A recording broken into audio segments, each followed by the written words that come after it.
Because let's say we just talked about this on our football podcast. Let's say the transfer portal stays the way it is, and you got that volume of guys that's transferring.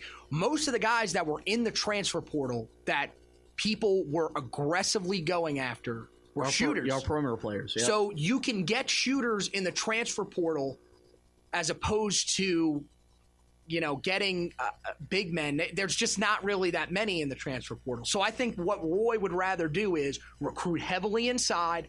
If I need guys to shoot the ball, I can turn to the transfer portal. If I need them that bad. Still get shooters, but make sure that the big men are your focus right now. Yeah. We'll go ahead and get to the last little bit of the podcast where it's just going to be some news that's come out regarding Carolina basketball in the last week or so. Luke May signed a Exhibit 10 summer contract with the Milwaukee Bucks. Full disclosure, I do not know what that is. I don't know whether to be excited or I don't know. I mean, congratulations. Yeah. But he's not on the active roster. Yeah, he's going to be a G League guy. We know, we know that. But we know that. His efforts for what he did in summer league got rewarded to some degree with an Exhibit 10 summer contract. Whatever that is, take it for what it's worth. Luke May got one. Congratulations, Luke. There you go. No, seriously, congratulations, Luke. Guy that's just worked so hard. Yeah, so. I mean, no one deserves that kind of stuff definitely. more than that kid. Cole Anthony, we discussed a little minute ago. Mm-hmm. Carolina's wrapped up some of their summer ball practices. Really big time of year where you get to see the guys for the first time before they go home for the last time. And he's been nothing but impressive in the 4 practices Carolina has had. Been impressive in the scrimmages against former players that have come back to campus. As we all know, the famous pickup games in the Smith Center. Hell yeah, man. Hansborough can still play. Put him on the Lakers. And was reading some quotes from some current guys that people had asked, okay, what are your early impressions of him? Is this Kobe White 2.0? And it's the talent level is, yes, he's equally as gifted, probably more gifted. Roy Williams said that after he committed. He's the most gifted point guard he's ever recruited. He can score at the volume that Kobe White can score. But he's also got the facilitator in him to where he can run the offense. Not saying that Kobe White couldn't run the offense. He's just more of a more natural point guard in terms of running the offense. But also, if we need him to get us 25, he can go get us 25.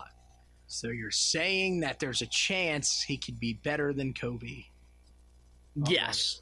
Way to keep the expectations for the season. He's been I know Garrison Brooks has spoke highly of him. Brandon Robinson spoke highly of him. It's good to hear. So this is going to be a guy that there's a lot of pressure when you're the number 2 recruit in your class and you sign with North Carolina. There's pressure already when you put on that uniform to perform at a high level to win a lot of basketball games. But now you're being talked about. He was in a mock for the next NBA draft, was the number 1 pick. That's going to be following him all year long. Hopefully the kid can block out the noise and just play and go to class. But he's doing everything right so far. And that's all. And we didn't expect anything other than that. But he's just living up to everything we heard when he committed that this is the real deal. He's going to put in the effort. He appears to be coachable in the videos we've seen where Roy Williams will stop practice to coach him, which is nice. The small things will lead to the big success we want to have in March of next year. So, and lastly, Leaky Black named a breakout player in the ACC by CBS Sports' John Rothstein. This is probably the first of many times you're going to see this name on breakout players list. Oh, you haven't heard that on this podcast ever? Only our top 2 guys that we turn to for Tar Heel analysis. Yes, Jones Angel and Adam Lucas both said that if there's a player that's going to be more – we're going to see the development from last year to this year. It's him. I believe breakout player was used about 45 times in the Leaky Black edition of the podcast as well. So, and this is a kid that my excitement level to watch him play is the highest of any player on this team. Positionless basketball is the name of the game with Leaky. He can play anywhere. I saw a good Twitter buddy of mine, Jake Atkins, projected our starting lineup for next year. It was either today or yesterday. has him slotted as our small forward if the season was to start today, which none of us would be surprised. Yeah.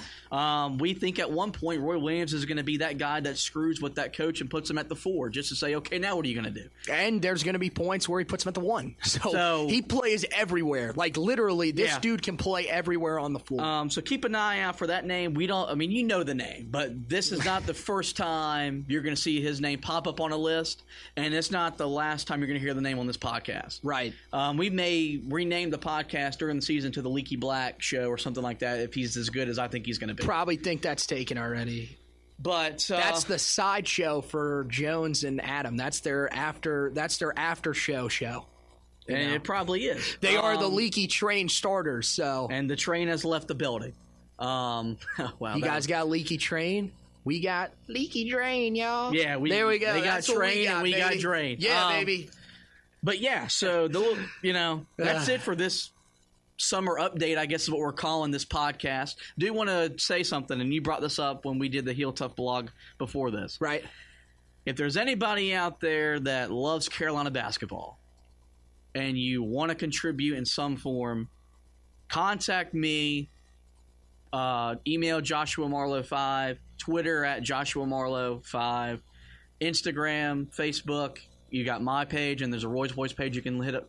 Or if you want to hit up Anthony, he's on Twitter at Future Tar Heel. Don't bother trying to email him. These emails too complicated. But we're open to growing the team. I would love to have a guy to focus on or girl. On if you're a recruiting buff, then I'm all for having a recruiting buff person. True. Or if you love the game and you want to write about Carolina basketball, bring a different perspective, we're open to that.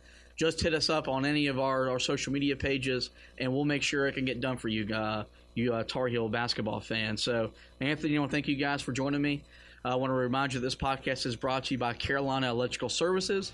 For all your electrical needs, call my dad, Jacob Marlowe, at 704-320-7357, and he'll see what he can do for you. I want to thank you guys for listening. Go Tar Heels.